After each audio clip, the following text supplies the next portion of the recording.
बहुत पुरानी बात है, उस जमाने की, जब बगदाद की गलियां तंग और टेढ़ी मेढ़ी होती थी। चारों तरफ ऊंची दीवारें, लकड़ी के झरोखे और पीतल के दरवाजे। उन गलियों में लोग अमीरों की हवेलियां देखते और गरीबों की झोपड़ियां नजरअंदाज कर जाते। उसी बगदाद के एक पुराने मोहल्ले में रहते थे 3 दोस्त, मगर ये दोस्त नेक नहीं बल्कि ठग थे। उनके नाम थे लाला, करीम और शेरा। लाला चालाकी में उस्ताद था। उसकी बातें इतनी मीठी होती कि सामने वाला फंस ही जाता। करीम की आंखें हमेशा लालच में चमकती रहती। उसे पैसों और गहनों से ज्यादा कोई चीज प्यारी नहीं थी। और शेरा वो सबसे ताकतवर था। उसका कद लंबा, बाजुओं में जबरदस्त ताकत और आंखों में ऐसा रौब कि आम आदमी सामने आते ही सहम जाए। तीनों की दोस्ती मशहूर थी। लोग कहते, ये तीनों अगर मिलकर किसी पर चाल चले तो खुदा ही बचाए। एक दिन तीनों ने ठाना कि अब छोटी मोटी चोरी से काम नहीं चलेगा। उन्हें ऐसा शिकार चाहिए जिससे जिंदगी भर का इंतजाम हो जाए। लाला बोला, सुनो, मैंने शहर के बाजार में एक सौदागर को देखा है।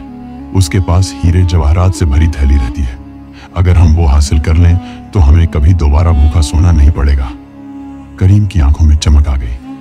भाई, ये तो कमाल का मौका है। बस एक बार वो थैली हाथ लगे, फिर तो हम सब राजा की तरह जिएंगे। शेरा ने मूंछों पर हाथ फेरा और धीमी आवाज में कहा, ठीक है, लेकिन याद रहे, इस बार कोई गलती नहीं होनी चाहिए। अगर पकड़े गए तो बगदाद की सजा बहुत सख्त है।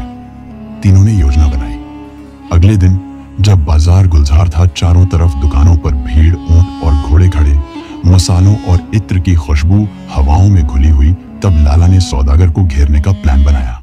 सबसे पहले लाला सौदागर के पास गया और बोला, हुजूर, मैंने सुना है कि आप बगदाद के सबसे ईमानदार व्यापारी हैं। क्या आप मेरी एक मदद करेंगे? सौदागर ने उसे गौर से देखा और मुस्कुराया। बोलो बेटा, क्या मदद चाहिए? इसी बीच करीम दूर खड़ा ध्यान भटकाने का इंतजाम कर रहा था। उसने अचानक भीड़ में चिल्लाना शुरू कर दिया, आग, आग, कहीं आग लग गई है। लोग इधर उधर भागने लगे। अफरा तफरी मच गई और तभी शेरा ने मौके का फायदा उठाया। उसने सौदागर की थैली धीरे से पकड़ ली और भीड़ में गायब हो गया। शाम को तीनों दोस्त शहर से बाहर पुराने खंडहर में मिले। करीम ने थैली को खोला। उसमें असली हीरे जवाहरात चमक रहे थे। रोशनी पड़ते ही वो ऐसे दमकते जैसे आसमान के सितारे जमीन पर उतर आए हों। तीनों की आंखें चमक उठी। लाला बोला, भाई, ये तो उम्मीद से भी ज्यादा निकला। अब हमें सिर्फ बांटने का तरीका सोचना है। करीम तुरंत बोला, बांटने की क्या बात है, बराबर बराबर बांट लो, हर एक को एक एक हिस्सा। लेकिन शेरा ने गहरी आवाज में कहा, सुनो, इसमें मेरा हिस्सा बड़ा होना चाहिए। चोरी मैंने की है। अगर मैं न होता तो ये थैली कभी हमारे हाथ न लगती। लाला ने चालाकी से मुस्कुराते हुए कहा, दोस्तों, झगड़ा मत करो, हम मिलकर रहेंगे, तभी आगे और बड़े काम कर पाएंगे। अभी ये गहने बेचते हैं, फिर सोचना बांटने का। लेकिन कहते हैं, चोरी से हासिल किया माल कभी चैन नहीं देता। करीम रात को सो नहीं पाया। उसे लग रहा था कि अगर उसने चालाकी दिखाई तो पूरा खजाना उसी का हो सकता है। लाला भी अंदर ही अंदर यही सोच रहा था।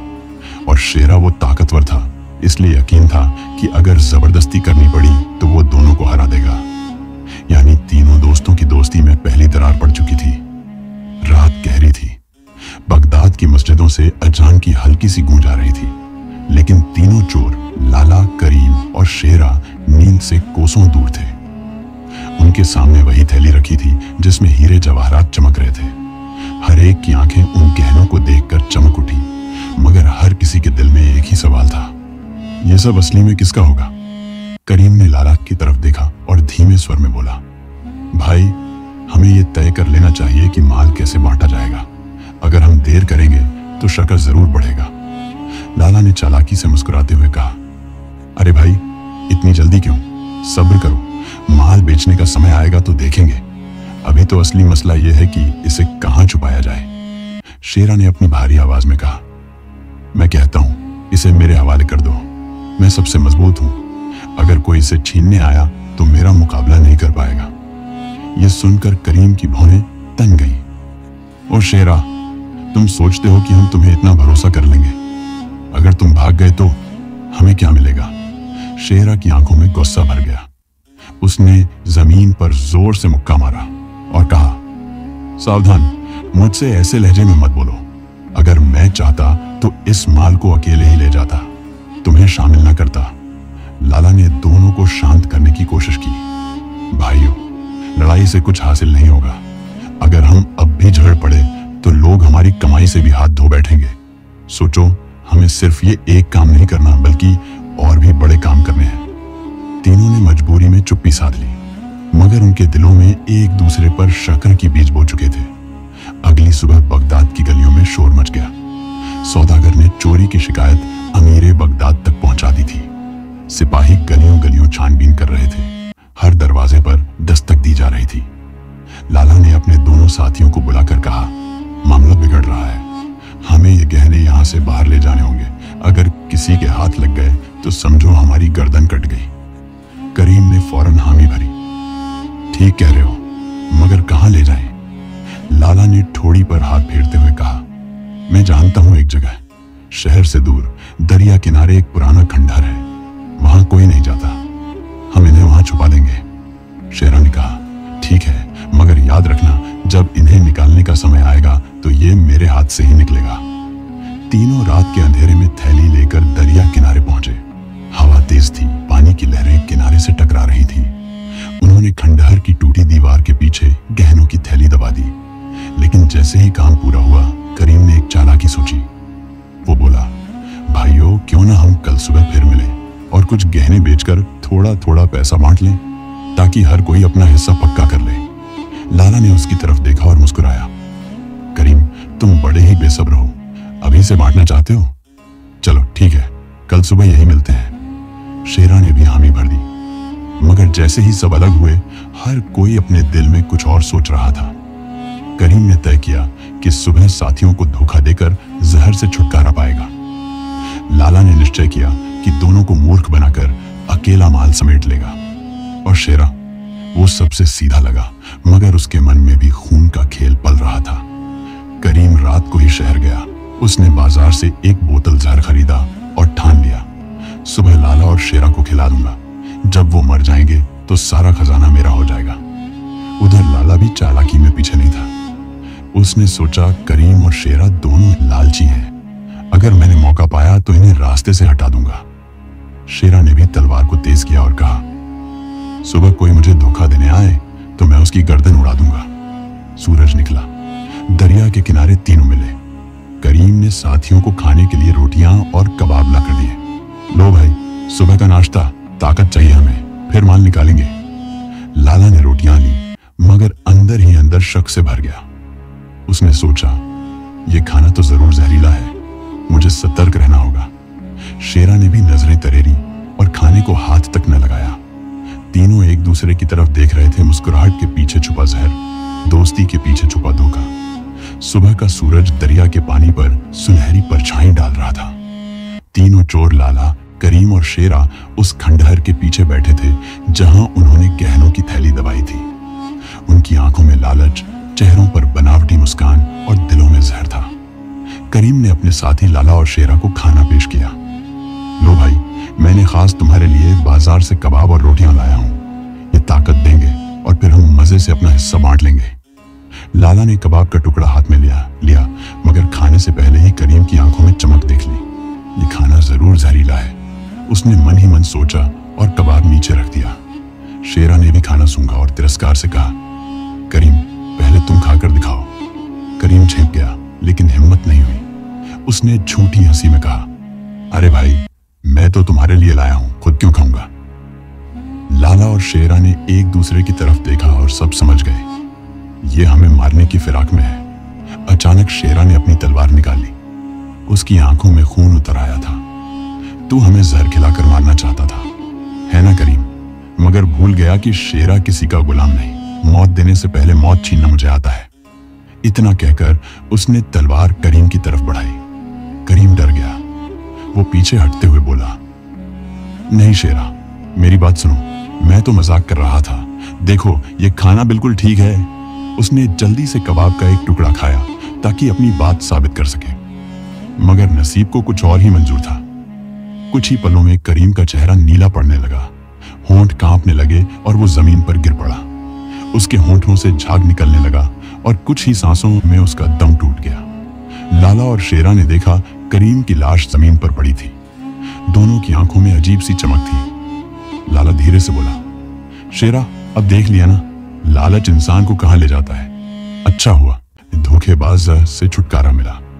अब गहने सिर्फ हम दोनों के बीच रहेंगे। शेरा ने तलवार लहराई और हंसते हुए कहा, हाँ, मगर लाला, ये मत भूलना कि असली धोखेबाज तो तुम भी हो सकते हो। लाला का चेहरा पीला पड़ गया। क्या मतलब? शेरा गरजा, मतलब साफ है, अगर तुमने मुझे धोखा दिया तो तुम्हारा अंजाम भी करीम जैसा होगा। लाला ने तुरंत मुस्कान ओढ़ ली। नहीं नहीं भाई, मैं क्यों धोखा दूंगा, हम दोनों बराबर बराबर बांट लेंगे। शेरा तलवार संभाल कर बैठ गया, मगर उसके दिल में शक बना रहा। दोनों ने मिलकर खंडहर की दीवार खोदी और गहनों की थैली बाहर निकाली। उसमें हीरे, मोती, सोने के सिक्के और अनमोल जवाहरात दमक रहे थे। लाला की आंखें उनसे चिपक गईं। उसने मन ही मन ठान लिया, ये सारा खजाना मेरा होगा, चाहे शेरा को खत्म ही क्यों न करना पड़े। शेरा ने भी वही सोचा। लाला चालाक है, अगर मैंने अभी इसे न मारा तो कल ये मुझे जरूर धोखा देगा। दोनों थैली लेकर दरिया किनारे बैठे। लाला ने कहा, भाई, इतना माल है कि हम दोनों उम्र भर ऐश करेंगे, मगर हमें सावधानी से काम लेना होगा। चलो पहले शहर चलते हैं और थोड़े थोड़े करके बेचते हैं। शेरा ने हामी भरी, मगर उसकी पकड़ तलवार पर और मजबूत हो गई। जैसे ही लाला आगे बढ़ा, अचानक उसने अपने कपड़े के अंदर छिपा हुआ खंजर निकाल लिया और बिजली की तरह शेरा पर झपट पड़ा। शेरा ने भी तलवार से वार किया। दोनों में भिड़ंत शुरू हो गई। दरिया किनारे तलवारों की टकराहट की आवाज गूंजने लगी। खून की बूंदें रेत पर गिरने लगी। लाला ने एक बार में शेरा के बाजू को घायल कर दिया, मगर शेरा गुस्से में पागल हो गया। उसने जोर का धक्का देकर लाला को जमीन पर गिरा दिया और उसकी छाती पर तलवार चला दी। लाला की चीख दरिया किनारे गूंज उठी। कुछ ही पल में उसका दम टूट गया। शेरा ने थैली उठाई और हांफते हांफते हंसने लगा। हाँ हाँ हाँ, अब ये सारा खजाना मेरा है। लाला और करीम तो बेवकूफ थे, असली जीत मेरी हुई। मगर किस्मत को कुछ और ही मंजूर था। करीम का जहर वाला खाना अब भी वहीं पड़ा था। शेरा की आंखें लालच से भरी थीं। उसने सोचा, इतनी मेहनत की है, भूख भी लग रही है, थोड़ा खा लूं। उसने कबाब का टुकड़ा उठाया और बिना सोचे खा लिया। कुछ ही देर में उसका गला सूखने लगा, चेहरा नीला पड़ गया और उसकी सांसें टूटने लगी। वो गिर पड़ा, हाथ पांव पटकता रहा और आखिरकार वहीं दम तोड़ दिया।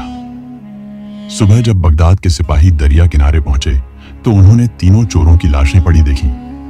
पास ही गहनों की थैली सुरक्षित रखी थी। सिपाही थैली लेकर अमीर ए बगदाद के पास पहुंचे। अमीर ने कहा, यह है लालच का अंजाम। दोस्ती, चालाकी और ताकत सब बेमानी है अगर इंसान का दिल साफ न हो।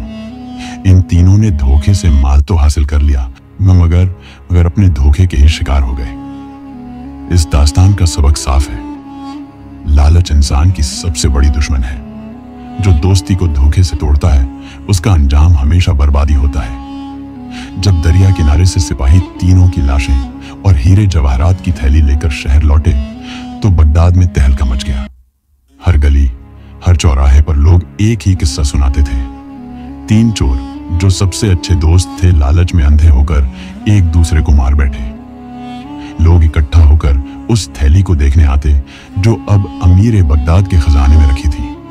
हर कोई उन जवाहरात की चमक देखता और कहता, अरे ये तो तीनों की मौत के गवाह हैं। ये हीरे जितने चमकते हैं उतना ही इनकी किस्मत काली थी। बगदाद की गलियों में शाम होते ही चाय खानों और सरायों में दास्तानगो बैठते। वो लंबी मूंछों को ताव देते, इत्र की खुशबूदार महफिल में बैठकर लोगों को किस्सा सुनाते। सुनो सुनो, तीन ठग दोस्तों का किस्सा। लाला, करीम और शेरा, तीन नाम मगर एक ही अंजाम। दोस्ती की कसमें खाई मगर लालच ने सब तोड़ डाला। जहर, तलवार और धोखा यही उनकी मौत की वजह बनी। लोग सांस रोके सुनते। किसी की आंखों में डर उतर आता, कोई सबक लेता और कोई इस किस्से को आगे अपने घर वालों को सुनाता। बगदाद की औरतें जब कुएं पर पानी भरने जाती तो आपस में यही चर्चा करती, देखा लालच क्या करता है। अगर दोस्ती में सच्चाई न हो तो दोस्त भी दुश्मन बन जाते हैं। किसी ने कहा, लाला की चालाकी ने उसे बचाया नहीं, करीम की लालची आंखें बंद हो गईं। शेरा की ताकत भी उसे मौत से न बचा सकी। औरतें अपनी बेटियों को समझाती, बेटी याद रखना, जिंदगी में चाहे कितनी मुश्किल क्यों ना हो, मगर लालच से हमेशा दूर रहना। ये कहानी सबक है हमारे लिए। बच्चे भी खेलते खेलते इस किस्से को दोहराते, कोई लाला बनता, कोई करीम, कोई शेरा। वे मजाक मजाक में कहते, मैं गहने ले जाऊंगा, तुम दोनों मुझे धोखा मत देना। फिर सब हंस पड़ते, लेकिन बुजुर्ग देखकर कहते, मत खेलो ऐसे, ये खेल नहीं बल्कि हकीकत का सबक है। याद रखो, लालच से हमेशा मौत आती है। कुछ ही दिनों में यह किस्सा अमीर बगदाद के दरबार तक पहुंचा। अमीर ने अपने वजीरों और सिपाहियों के सामने ऐलान किया, सुनो, इस शहर में जो भी लालच करेगा उसका अंजाम इन 3 चोरों जैसा होगा। हम इन्हें सजा देने से पहले ही अल्लाह ने उठा लिया, मगर इनकी मौत ही हमारी नजरों के लिए सबक है। आज से इनकी कहानी बगदाद की दास्तान होगी, ताकि आने वाली पीढ़ियां भी याद रखें। उसने तीनों की लाशों को दरिया किनारे ही दफनाने का हुक्म दिया। वहां एक छोटा सा पत्थर का निशान लगा दिया गया, जिस पर लिखा था, यहां सोए हैं वो 3 दोस्त जिन्हें लालच ने दोस्त से दुश्मन बना दिया। ये किस्सा सिर्फ बगदाद तक सीमित न रहा। काफिलों के जरिए ये कहानी शाम, मिस्र और खुरासान तक पहुंच गई। हर जगह दास्तान को इसे अपने अंदाज में सुनाते। कहीं लोग कहते, 3 चोरों की मौत अल्लाह का न्याय था। कहीं कहते, अगर उनमें सच्ची दोस्ती होती तो शायद गहनों का सुख भी पाते। और कहीं कहीं तो लोग मजाक में कहते, अगर चौथा साथी होता तो शायद कोई बच जाता। एक दिन दरिया किनारे एक बूढ़ा फकीर आया। वो तीनों की कब्रों के पास बैठा और गौर से बोला, अरे नादान इंसानों, तुम सोचते थे कि जवाहरात तुम्हें अमर कर देंगे, मगर तुम्हारी लाशें तो मिट्टी में मिल गईं और जवाहरात आज भी दूसरों के खजाने में चमक रहे हैं। असल दौलत तो नेक नाम है, जो इंसान के मरने के बाद भी जिंदा रहता है। तुम तीनों ने वो नाम खो दिया। अब लोग तुम्हें ठग, धोखेबाज और गद्दार कहकर याद करेंगे। फकीर की यह बात सुनकर पास खड़े लोगों की आंखें भर आईं। हर कोई चुपचाप अपने घर लौट गया। आज तक याद, सदियां बीत गईं। बगदाद बदल गया। हवेलियों की जगह ऊंची इमारतें, तंग गलियों की जगह चौड़े रास्ते बन गए। मगर दरिया किनारे वो 3 कब्रें अब भी मौजूद हैं। लोग आज भी वहां जाते हैं और बच्चों को किस्सा सुनाते हैं।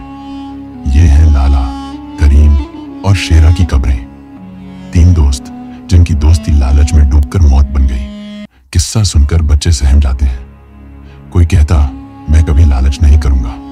कोई कहता, मैं अपने दोस्तों को धोखा नहीं दूंगा। और इस तरह वो कहानी आज भी लोगों के दिलों में जिंदा है। इस दास्तान का सार यही है, चालाकी इंसान को कुछ समय तक बचा सकती है, मगर सच्चाई के आगे नहीं टिकती। लालच इंसान को दोस्त से दुश्मन बना देता है।